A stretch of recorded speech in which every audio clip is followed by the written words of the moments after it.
J'ai connu la richesse, mais j'ai connu aussi la pauvreté. Et j'ai choisi la richesse à chaque putain de fois.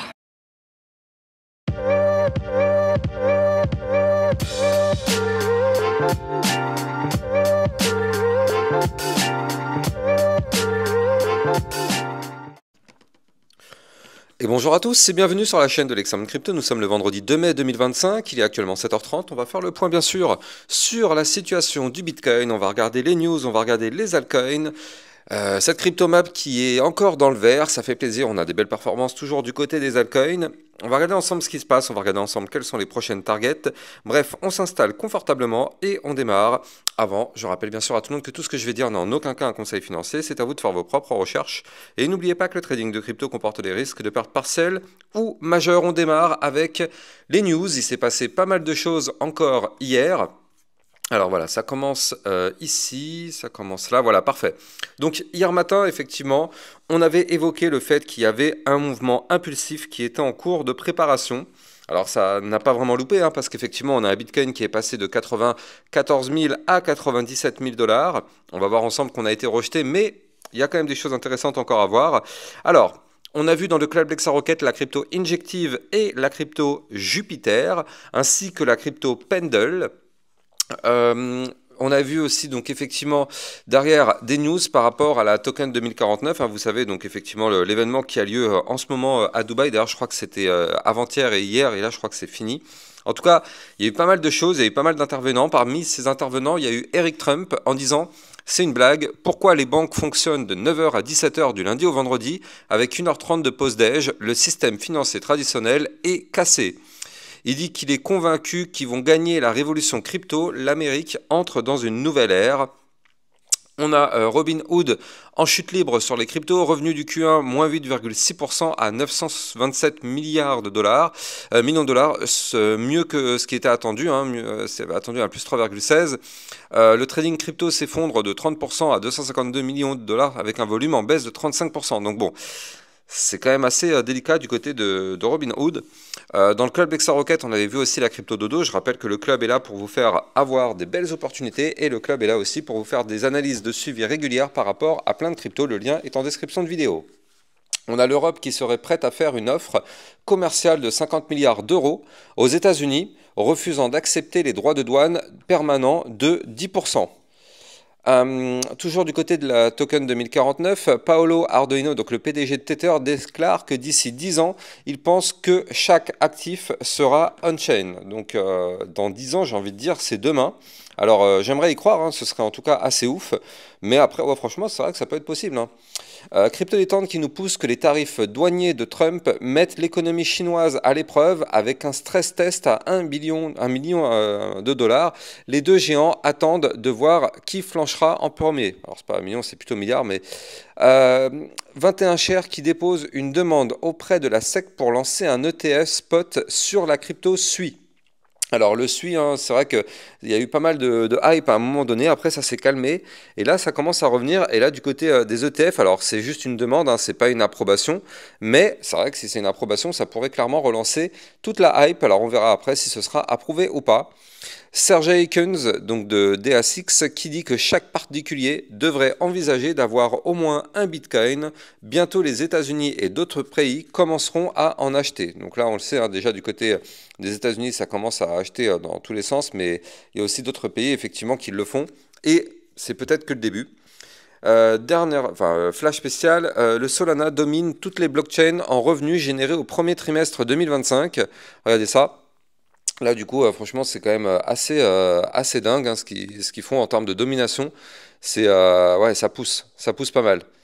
Alors, c'est vrai qu'il y a eu aussi pas mal de hype du côté du Solana ces derniers mois, on l'a vu, hein, il y a eu pas mal de news, pas mal de choses, et puis il y a aussi beaucoup de tokens qui sont créés sur cette blockchain, donc ça explique aussi les faits.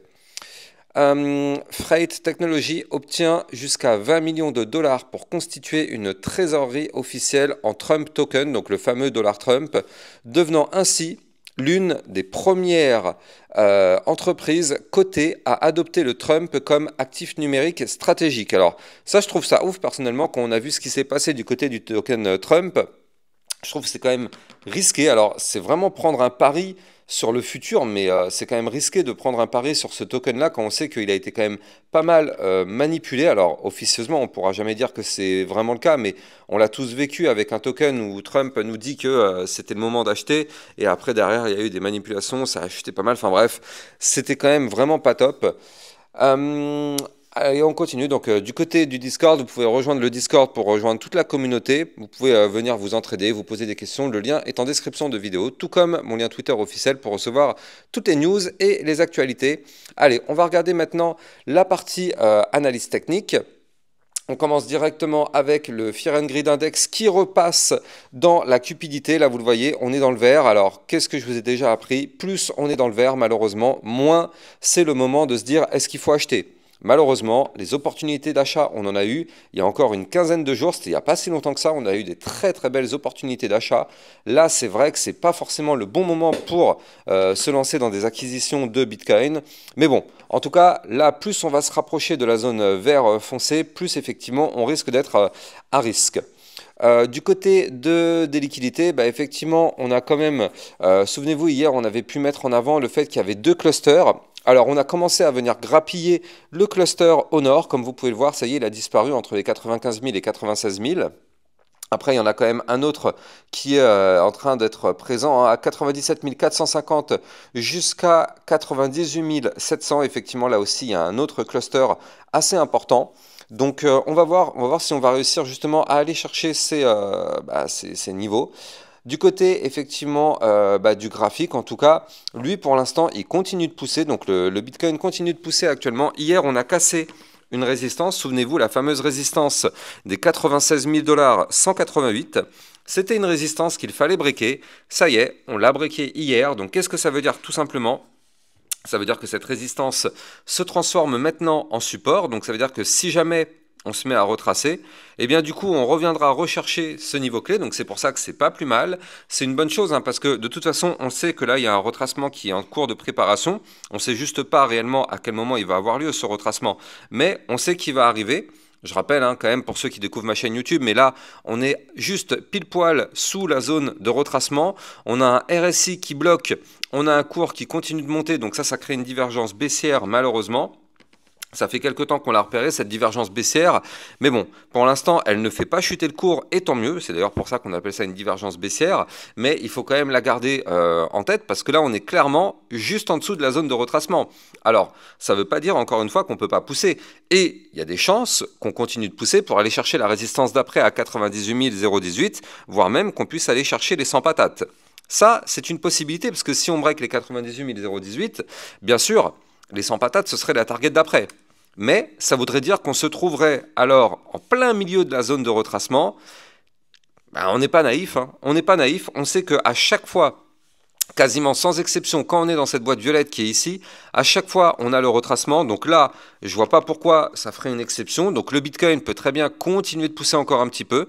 Il y a de la place, hein, vraiment. Il y a quand même de la place pour pousser. Hein. C'est pas parce que là, ok, on est à la porte de la zone de retracement qu'on va retracer directement. On peut encore pousser, vraiment, il y a encore de la place pour pousser. Regardez, on a encore toute la zone de retracement qu'on peut quand même ravaler. Hein. Mais voilà, il faut quand même pas non plus se voiler la face. On sait que ça approche.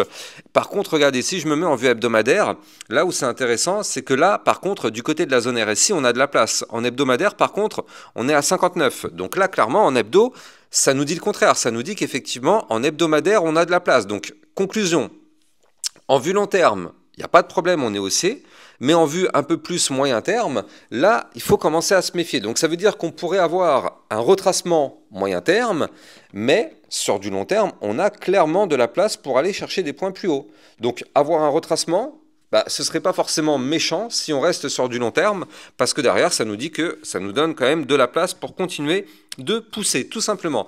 Donc là, du côté du Bitcoin, la vue hebdomadaire, elle est quand même assez ouf, hein, parce que quand on regarde effectivement ce qui se passe du côté du momentum MACD, franchement, le cross-bull, il est en approche. Hein. Le cross-bull est vraiment en approche.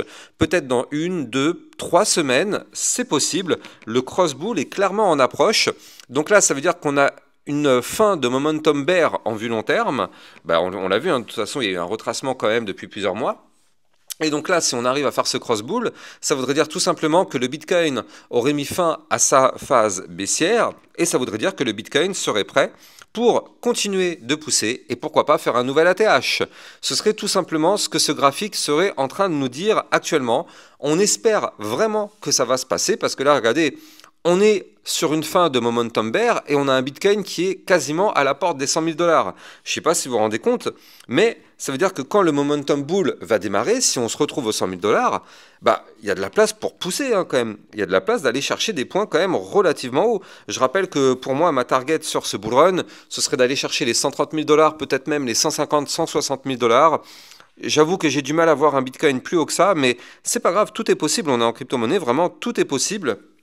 Donc bon, il va falloir quand même surveiller ça, mais là franchement pour les prochaines semaines, prochains mois, ça pourrait quand même sentir bon du côté du Bitcoin, même si avant ça on pourrait passer par une phase de retracement, étant donné qu'on est quand même relativement haut actuellement du côté des indicateurs. On l'a vu aussi tout à l'heure avec le comment s'appelle l'indicateur Crypto Fear and Greed Index qui est actuellement dans la cupidité, donc les gens effectivement sont dans un début d'euphorie. Bon, c'est pas forcément le meilleur moment, mais quand même il faut le noter, c'est intéressant à surveiller. Je rappelle que notre Bitcoin avait breaké ici, comme vous pouvez le voir, en vue un peu plus court terme, un range. Donc là, souvenez-vous, on avait breaké ici le niveau clé des 95 400 $. Et donc on savait que si on breakait ce niveau clé, on allait pouvoir péter. Là, vous le voyez, techniquement, c'est propre. Effectivement, on a poussé. On est venu chercher la résistance des 96 188. On a cassé la résistance par le haut. On continue effectivement de pousser. Sauf que là, comme vous pouvez le voir, attention, on a breaké le niveau clé du haut du range. Attention, pour le moment, on n'est pas revenu le retester. Or, ça, c'est une anomalie. On sait que normalement, quand on break un niveau clé, quasiment tout le temps, on revient retester ce niveau clé qu'on a breaké. Donc là, effectivement, on n'est pas encore revenu retester le niveau clé. Donc, c'est vrai que ce serait logique de revenir retester ces fameux 95 400 $. Et ça pourrait amorcer effectivement une phase de retracement un peu plus prononcée. En tout cas, là, c'est vrai que pour l'instant, il n'y a pas de problème. Pour l'instant, tant qu'on est au-dessus du haut du range, on est repassé boule de toute façon. Là ici, pendant toute cette phase-là, entre le 22 avril et il y a quelques jours, donc, et le 1er mai, donc hier, on avait quand même latéralisé, donc on avait mis un peu en stand-by la poussée haussière, mais là, on a recassé par le haut les niveaux clés, on est de nouveau sur un point haut de plus en plus haut. La configuration est bien sûr pour le moment haussière du côté de notre Bitcoin, tant qu'on est au-dessus du niveau clé. Donc là, effectivement, pour l'instant, on est au-dessus, bah ça va. La tendance reste toujours haussière, malgré le fait que, effectivement, comme je vous le dis, ce retracement nous pend au nez. Alors, je préfère continuer de vous le dire tous les jours, jusqu'à ce qu'il arrive. Quitte à passer pour un guignol, je m'en fous. Je préfère continuer de vous dire qu'on aura ce retracement parce que, avec les indicateurs qu'on a actuellement, c'est ce que c'est en train de nous dire. Là, on est clairement avec une information qu'on a un retracement en cours de préparation. Le vrai problème, c'est que avant d'avoir ce retracement, on peut très bien attendre plusieurs jours, on peut très bien aussi continuer de pousser un petit peu, ce qui va faire un piège. En fait, les gens vont penser qu'effectivement, on va pouvoir continuer de monter to the moon, ça va piéger un maximum de personnes. C'est exactement le même piège qui s'est passé ici. Regardez, souvenez-vous quand on était en mois de décembre et qu'on avait fait une nouvelle ATH, là ici à 109 000 $, du coup c'est pareil.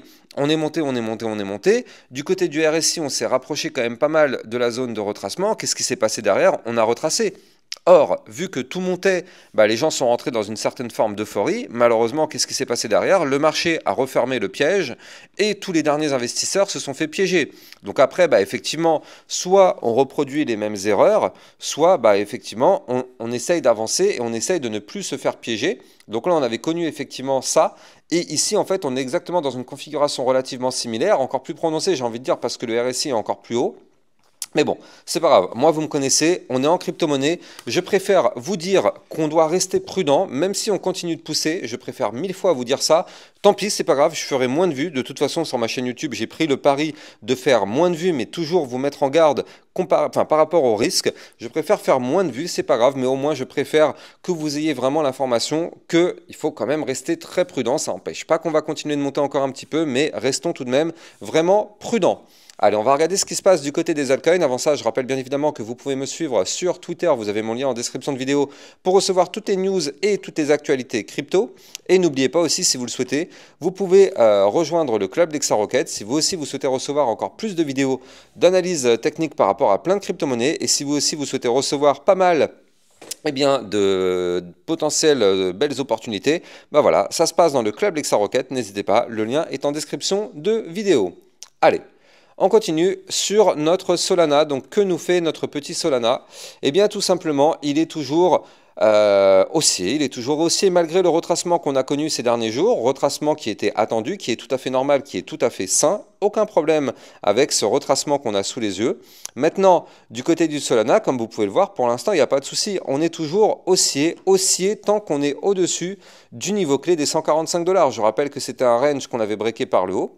Et donc maintenant, tant qu'on se situe au-dessus de ce range, tout simplement, la configuration est haussière. Donc actuellement, du côté du Solana, on est haussier. Donc ça, c'est la bonne nouvelle. Maintenant, c'est pas parce qu'on est haussier qu'on va monter, il faut bien comprendre ça. C'est pas parce qu'on est haussier qu'on va monter. Là, pour l'instant, on est bloqué par le niveau clé des 152 $. Je rappelle que ce niveau clé, tant qu'on n'arrive pas à le péter, bah, on est haussier, oui, mais on n'ira pas plus haut, tout simplement. C'est juste qu'on a fait un point haut ici plus haut que les précédents.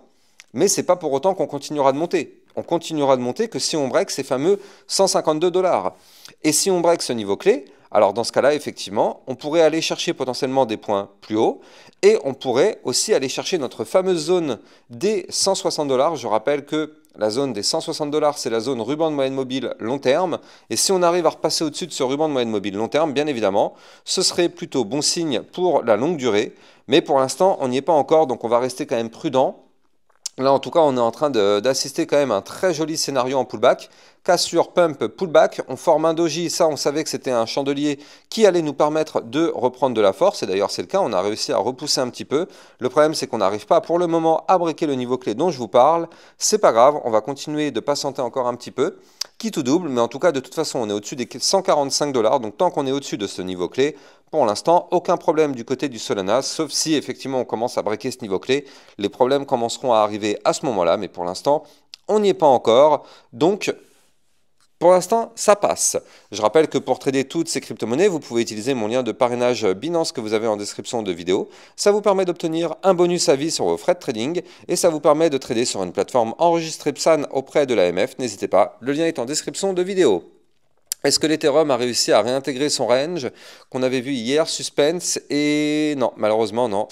Et ouais, bah c'est comme ça, on le savait, hein. De toute façon le bas du range c'était une résistance, c'est les 1860 $, vous le voyez. Hier on a fait une tentative de réintégration, vous le voyez, mais c'était qu'une simple mèche. Donc en aucun cas une mèche c'est une validation. Donc malheureusement on n'a pas encore notre cassure du range, enfin notre réintégration du range en venant du bas. C'est dommage, on sait que si on arrive à avoir cette réintégration de range par le bas, bah, ce serait plutôt bon signe. Malheureusement pour l'instant, on n'y arrive pas, c'est pas grave, c'est le jeu, faut être patient. Faut être patient, on sait que Rome ne s'est pas fait en un jour. On sait aussi que si on réintègre les 1860 $, ça pourrait être effectivement bon signe pour potentiellement reprendre de la force. Donc bon, c'est pas grave, on travaille les niveaux clés, on patiente et on verra bien si par la suite on arrive à les récupérer dans les prochains jours ou bien si malheureusement le Bitcoin va se mettre à chuter et va faire retracer un petit peu tout le marché crypto. Prudence par rapport à ça tout de même. En tout cas, si vous avez kiffé la vidéo, n'oubliez pas de liker, commenter, partager au maximum.